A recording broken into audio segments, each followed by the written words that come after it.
Well, I think one of the most exciting things that has developed over the last maybe 15, 20 years is this whole notion of the creative economy, the idea that people who work in creative endeavors or who use their creativity to earn a living are an identifiable kind of economic class in their own right. And they can be responsible for a lot of the vibrancy and vitality of our communities. Hello, my name is Emmy DeGrappa. Each week, we bring you stories asking our guests the question why. We learn about passion, purpose, and the human experience. Brought to you by Wyoming Humanities with the generous support of the Wyoming Community Foundation. This is What's Your Why?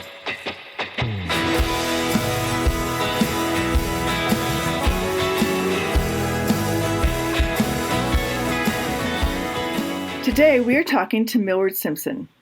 Milward is fifth generation Wyoming from an old political family with strong ties to the land. He was the state director of the Nature Conservancy, as well as spending 13 years with the Wyoming's Department of State Parks and Cultural Resources. Welcome, Milward. Why, thank you, Emmy. Great to be with you. Well, thanks for being here. And I realized, well, I didn't realize until I was reading in your biography that your family is fifth generation Wyoming. So where were you born? Well, I was born in Laramie and kind of moved around the state. I never lived in one place growing up more than 3 years. And we were kind of following my dad's career through college administration.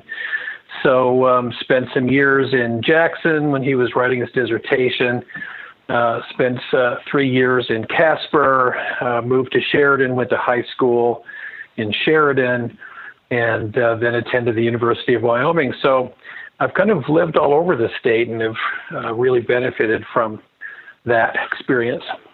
That's really wonderful that you know Wyoming so well. But I also love the fact that you are a namesake of your great-grandfather. Is that right? My grandfather, Milward, yeah. Source of endless pride for me to have been named after such a great man. And I'm so grateful that I was able to get to know him during my life. So, yeah, we're really proud of that fact, although it causes some little bit of frustration when, say, I'm ordering food and someone takes my name to call it out, and they kind of botch the name sometimes, and you kind of have to help people with it. So I'm in the practice of explaining that it's basically it's a name with a very simple etymology. It's an old world title. It's an old English title that simply means ward of the mill. In my whole life, I've only met another Milward, and it was a rock journalist named John Milward. So it's more common as a last name than a first name, I've discovered. Well, your family is so iconic in Wyoming, and your grandfather was governor of Wyoming. He was. He served in the legislature and was governor and was also U.S. Senator. So you do have, a path of politics that runs through your veins, I think. But yeah, I think it's fair to say. Yeah, I think so. And especially all the positions that you served in Wyoming. But as I was reading as well, that you have a great love for arts and humanities. And tell me about your art journey and what you do in the arts and music. Well, I guess I was raised in kind of one of those stereotypical arts families. My mom was always putting on community theater productions, and it was just kind of infused our household. She was always planning the next show, and I always got to find ways to be involved. I'd either work as like the person running the lights, or I'd help them run lines, or often I'd have a chance to actually be in her productions. And so the house was always filled with song and theater, and just made for a really fun kind of rich experience growing up. A lot of people don't know that my dad, Pete, was quite a folk singer. He started singing with a folk group that he established during his Navy years, and did a lot of performing, actually. And has a wonderful voice. The whole family has sung in choirs throughout our lives, and Mom and Dad were always doing artistic endeavors together. Dad was on stage. He did a lot of commercial production work. He had his own radio show for a time. Actually, it was before I was born, but when he lived up in Montana. And, Emmy, speaking of my granddad, Milward, and my grandmother, Lorna, growing up and spending time with them in the Cody area or at their ranch down the South Fork, the air was just always full of song. It seemed like they knew every song that was ever written from the 20s and 30s, and just had an endless stream of old songs that they would sing while they were cooking or moving around the house. And so I just felt like I was always surrounded by music. My sister became a folk artist in her own right, and then theatrical productions were ubiquitous. So that's kind of how I got involved. So, but you followed your own path in music, and what was that path? Well, I learned how to play piano. They had me taking piano lessons early on. So I was a classically trained pianist. And then I was in Casper, Wyoming, going to Dean Morgan Junior High in the mid-'70s and became aware of this amazing, spectacular outfit called the Casper Troopers Drum and Bugle Corps. And first time I saw the snare drummers standing in line playing their snare drums, wearing those iconic uniforms, I just had to do that. So I picked up the drums at that point and became a drummer. And the Troopers kind of became a little bit of a family tradition. My wife, Amy, marched different years than I did, but she marched as a horn player. My brother marched as a snare drummer. And then my son, Alex, spent a few years with the Troopers playing in their front ensemble as a timpanist. And that kind of evolved into playing the drum set. And so, I spent the early part of my career as a practicing artist and did several things, mostly in the Colorado, up and down the Front Range area. I was a theater director. I did a lot of music theater direction. I did sound design and audio engineering for theater productions. I did a lot of orchestrating and arranging. I played keyboards and drums in various bands. I did a lot of music education, group lessons, private lessons, things like that. Even was an actor in some hosted murder mysteries, and had a lot of fun. But before I got into administration and government and these other endeavors, I was a poor, struggling, but very happy artist. I love that, poor, struggling.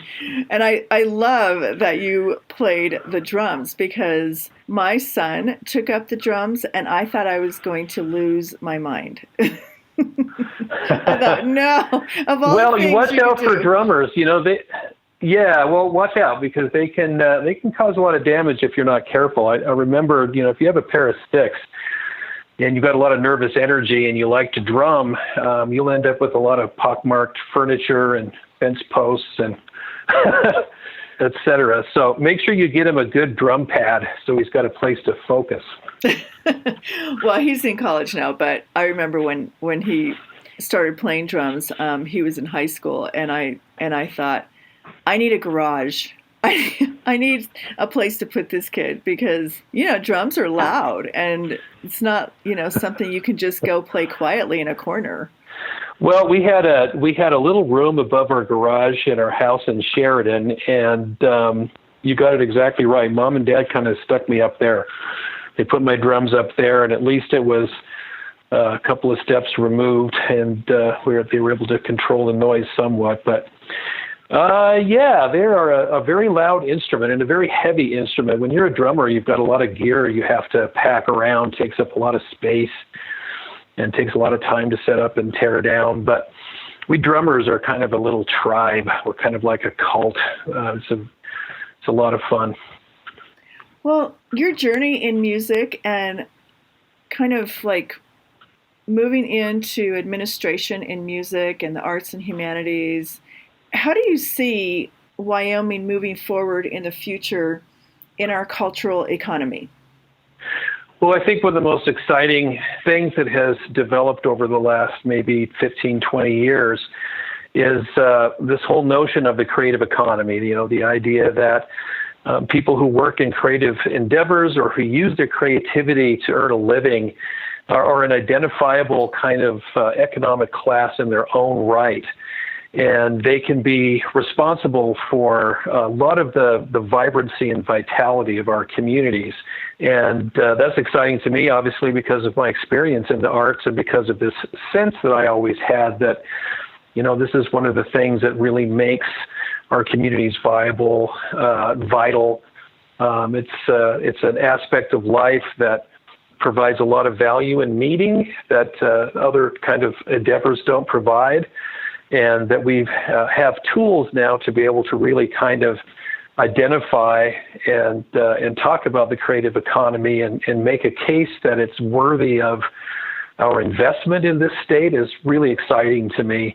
When I was with the Department of State Parks and Cultural Resources, there was a new economic index tool that had been pioneered that kind of grew out of this creative economy movement. It's called the Creative Vitality Index.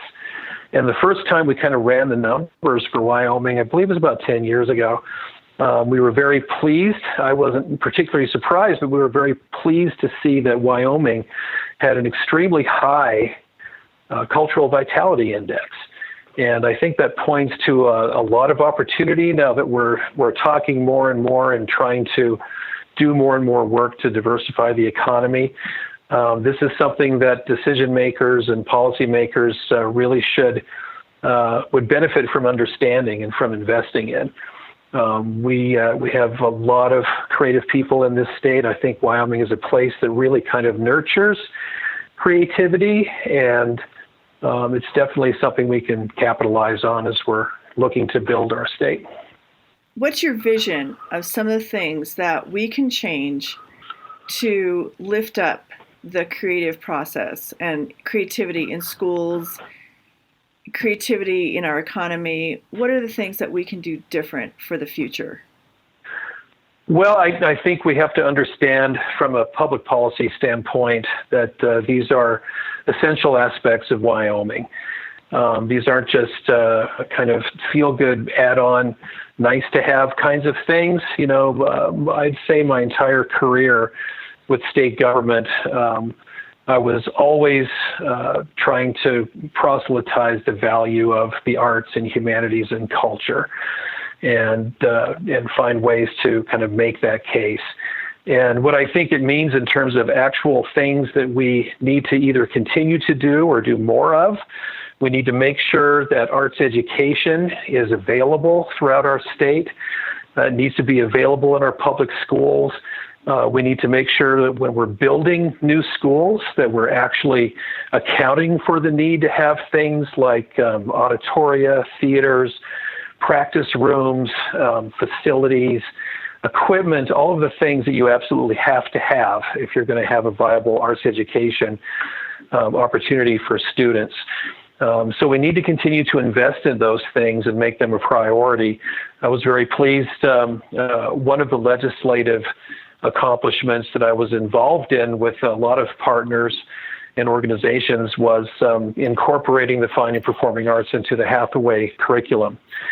And there's just so much brain-based research and data that has come to bear that really does prove how much of a benefit it is to the educational process and to students' ability to learn, to have opportunities to learn how to play an instrument and to be involved with things like drama and to learn something about the visual arts and be able to express yourself that way.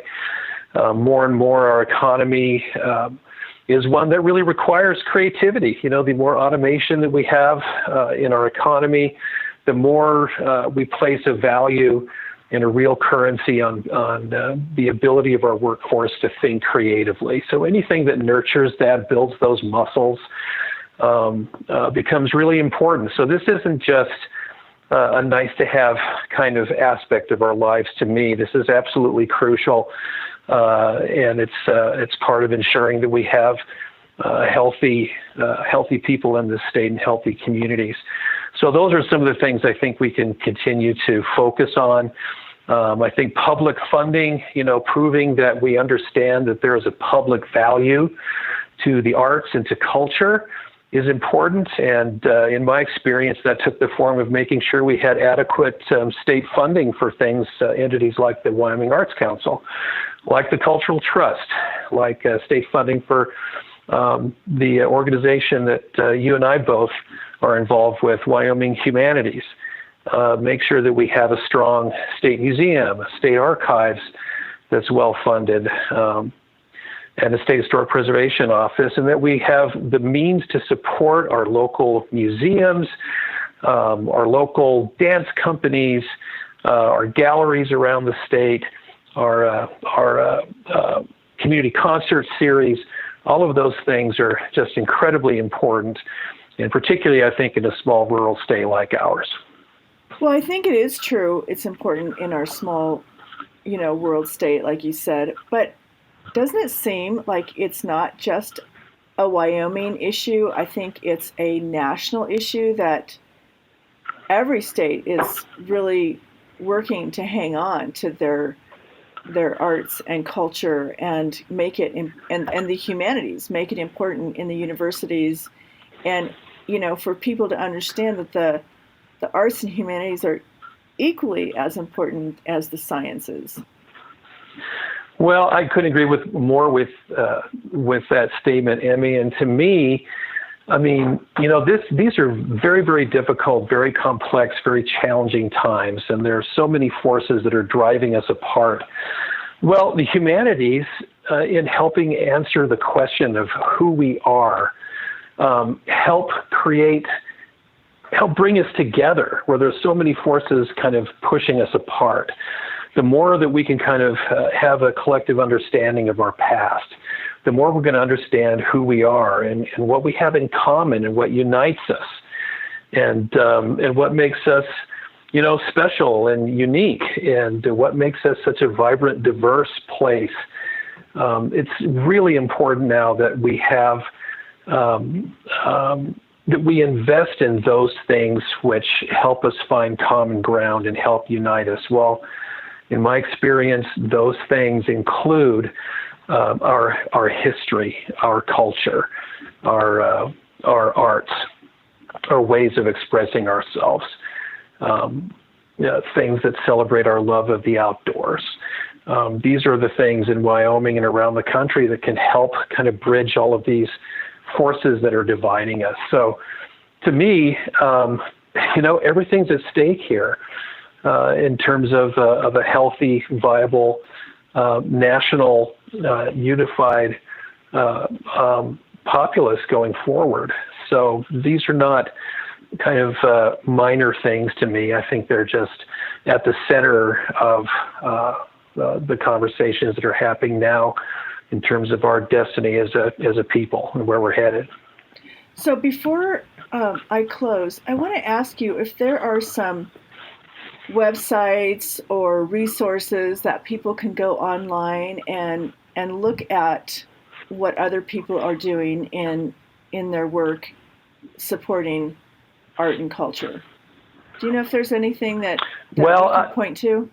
Sure. I mean, if we're talking about, I guess for those folks listening to this podcast, if you're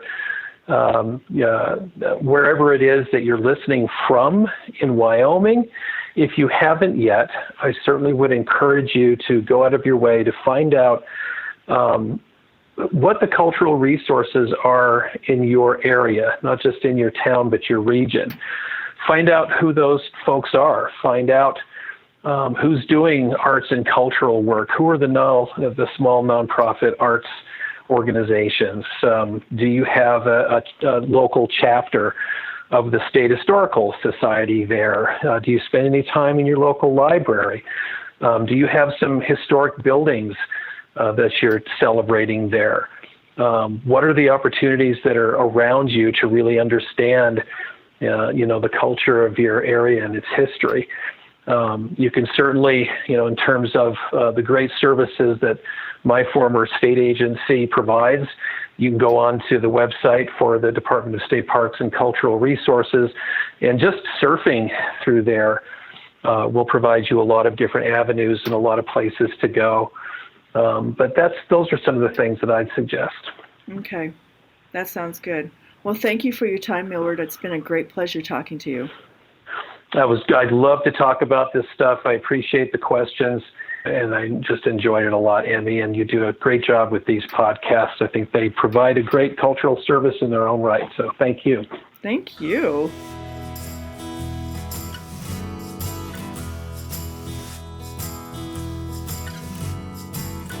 Thank you for joining us for this episode of What's Your Why? Brought to you by Wyoming Humanities with support from Wyoming Community Foundation and generous supporters like you. To learn more, go to thinkwhy.org, subscribe, and never miss a show.